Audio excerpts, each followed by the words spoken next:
The major events in the galaxy which have shaped mankind's history. A brief cosmology of events leading up to the now. 350,000 BC.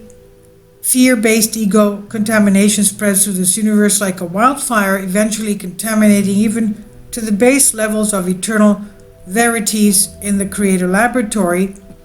Mass sentience degenerated into a mass of arrogant, violent rebels who begin to use their intelligence to develop destructive weapons and mind control technology. 300,000 BC, beings within this life wave corrupted their knowledge and take it to the extreme by trying to fuse science with sorcery in collaboration with fallen verities. Strange genetic spawns are formed by sorcerous scientists who are intent on playing God. These beings become the drone army. Spiritual circuitry is severed in this sector of the galaxy. This manifests on the planet as huge global tectonic collapses, and under tremendous pressure, the underground magma reservoirs explode out through the crust via the mid-oceanic rifts, sending huge geysers of basalt-laden waters miles into the sky, where it disperses consolidates with the mist-like atmosphere of the planet, which in turn primes the hydrodynamic cycle. Emptied of their contents, vast subterranean caverns form which are later colonized, and mountain ranges and continents are pushed upwards. Sorcerers scientists on the island continent of Atlantis open up a rift in hyperspace as an experiment with crystal-based electromagnetic manipulation going out of control.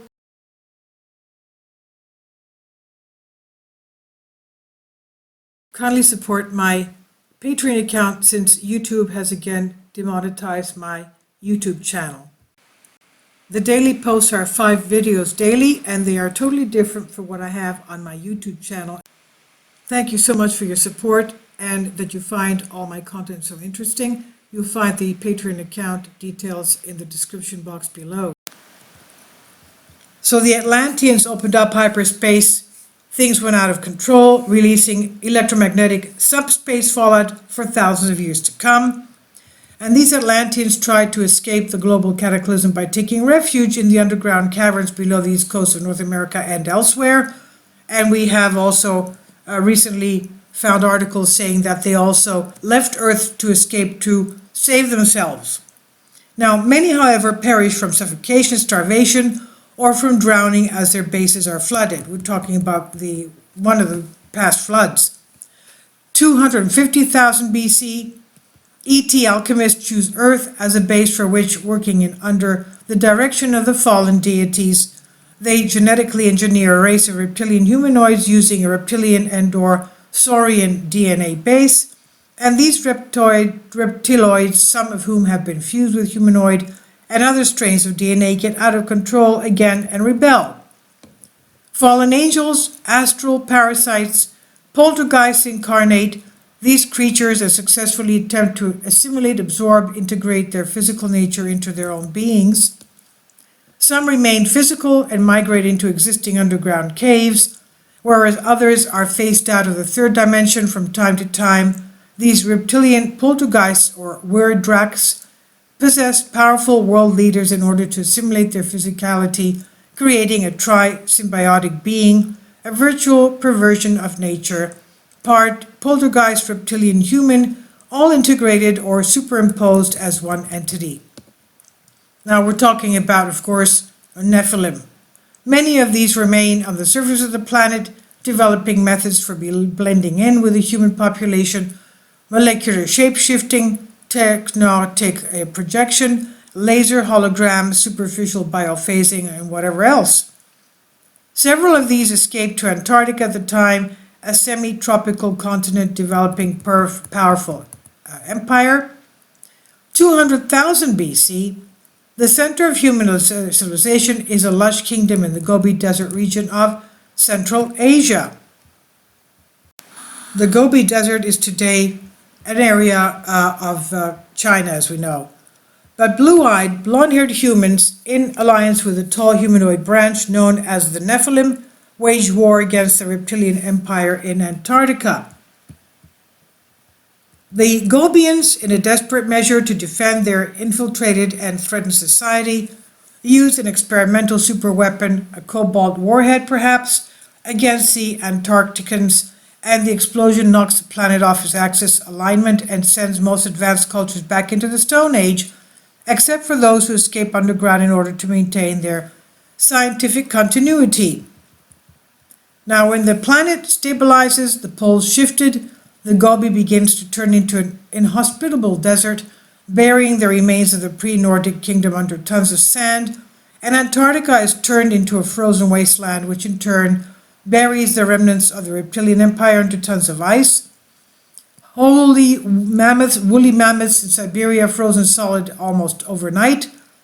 With their main center of power shattered, reptilian forces and secret outposts all over the planet band together and are forced to take refuge within huge cavern systems that had been discovered underground, which remained intact. These multi-leveled hydrothermal caverns became their new abode, especially a massive underground system centered below the general region of Nepal, stretching from Benares, India, to Lake Manasarowar in Tibet. Many of the former Gobi Nordics also escaped underground into recently discovered cavern systems below the general region of Mongolia and Central Asia. As with the reptiloids, the Nordics carefully conceal the entrances to these underground realms in order to protect themselves from unwanted intruders. Lower down, the reptilian and Nordic cavern systems intersect, leading to inevitable underground conflicts between the two superpowers. Other Nordics migrate westward and give rise to those tribes which will eventually become the Scandinavians, whereas other more fanatical factions invade India, the Aryan invasion of the Indian subcontinent, and bring with them their Hindu traditions of gods, quote-unquote, who were essentially humans or ancient astronauts from Earth, utilizing sophisticated technology. The reptilians and their underground snake world also appear in Hindu traditions, which refer to the reptiloids as the Nagas, a subterranean race of space-faring reptilians who are very menacing to the human race. Also, ancient Vedic texts from India record accounts of strange machines, mercury-powered airships and vimanas, and even nuclear warfare resulting from the technology that the Nordics brought with them during the invasion of India. 150,000 BC, the Nordics underneath the Gobi region within the Agarthi kingdom as the capital Shambhala the Lesser, and the reptiloids underneath the region of Nepal, the seven-leveled reptilian underworld of Patala, with its capital Bogavita, continued to wage a species war against each other, first within the caverns of Asia, then within the caverns of the Americas and other continents, then a war for domination of the air, and finally taking their conflict to the moon and even Mars. 100,000 BC. The Nordics reptiloids of the SOL system, land of Terra, Earth, Shan, discover hyperspace travel. America would discover how to manipulate hyperspace much later during the Philadelphia experiment, only 40 years following the Wright brothers' first heavier-than-air flights. Accessing hyperspace is relatively easy. The problem comes with trying to manipulate hyperspace without tragic and dangerous side effects. Over the next 70,000 years, a large segment of the galaxy and several dimensions are colonized due to the advent of instantaneous interstellar and interdimensional travel.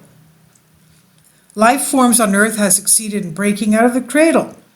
In most cases, the masses of the planet have been intentionally kept in technological darkness and poverty, especially by the more malevolent starfaring groups, in order to provide a constant supply of slaves, biogenetic sources, resources for various alien groups which had their original genesis on planet Earth.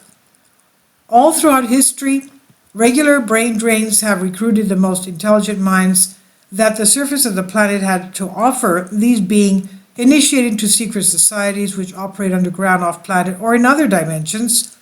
The warlike masses of planet Earth who were considered a potential threat to the interventionists and non-interventionists alike, are manipulated into a long-range plan of eco-political servitude, and the malevolent aliens are terrified at the prospect of the Nordic-backed open or free society on planet Earth breaking out of the planetary cradle and thus threatening their galactic empire, and the benevolent aliens are fearful at the prospect of Draco-backed controlled societies such as Nazi space forces being used as mind control warriors to fight the draconian galactic battles for them.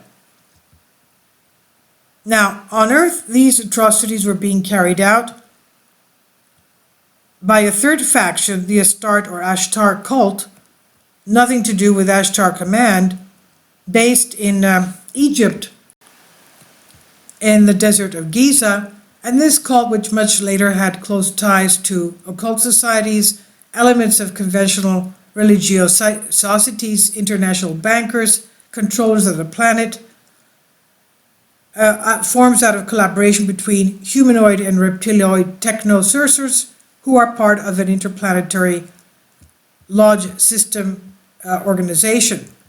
Fallen elements of human and serpent beast races begin to develop genetically engineered bodies to be used by their Luciferian masters, and many of the so-called gray aliens are conceived, fallen elements from the three creations, angels, human, beasts, now fully collaborating as part of the evil one's rebellion conspiracy against the creative plan. The Greys, a Frankenstein combination of reptiloid, insectoid, humanoid, even plant-like DNA, combined with sophisticated cybernetics and implant technology. It is not a creation, however, but merely a perversion of which has already been created. Now, eventually, to establish large network bases in Sirius B, a faction, however, rises in Sirius A, which resists the expansionist philosophy of the main Ashtar Alliance, becoming known as Sirius A Alliance. So, the next 1,000 years sees Ashtar Collective largely influential due to infighting and internal sabotage, and over time, though, the integrity of the collective was reestablished, leaving this group the more foremost authority in the galaxy. 50,000 BC, a sudden surprise attack, the Alpha Draconian Empire destroys 3 Nordic colonies in the Lyra region. Many other planets were ravaged during these Lyran wars, known as the Draco-Board Collective. The first thing they did was subtly infiltrate all strata of society, using implants to exercise mind control. And then they systematically wrote the collective soul matrix, assimilating populations into their group memory complex. This is exactly what elements of collective are attempting to do in various areas.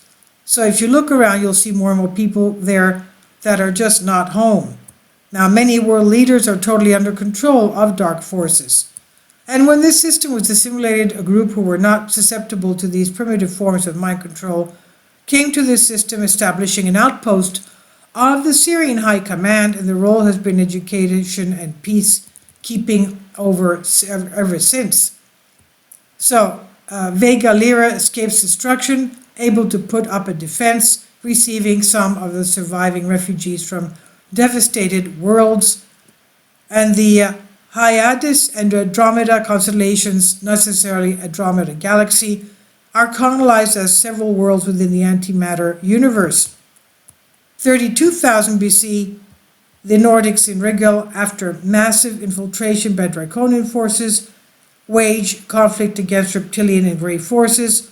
The surviving Nordics forced out of the Orion open cluster, taking refuge on the Jovian moons of Sol in Sirius A and in Pre-Scion.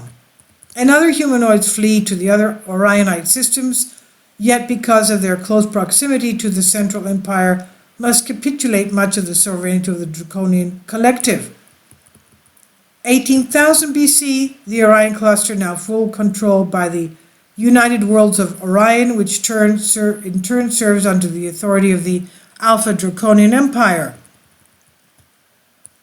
10,000 BC, core systems of the Draconian collective include Alpha Draconis, Regal Orion, Epsilon Bootis, Zeta 2 Reticuli, and the core systems of Ashtar Alliance Sirius B, Arcturus, Aldebaran, and Altar. Core systems of the United Federation include Taygeta Pleiades, Tau Ceti, Vega Lyra, and Precyon. And to better understand these three networks, you could say that the United Federation's main focus is on spiritual development, whereas Ashtar Alliance is on intellectual advancement and development of ideal of Christed civilization, and the Draconian on material conquest. So we live in a universe of spirit, mind, and matter. The important thing to remember is to ensure that spirit dominates over matter rather than the other way around. And this I read for you from Humans Are Free. It's a very long article if you want to read the rest of it. And it's from Exopolitics Hong Kong and Biblioteca Pleiades. Please leave your comments and thank you for your support.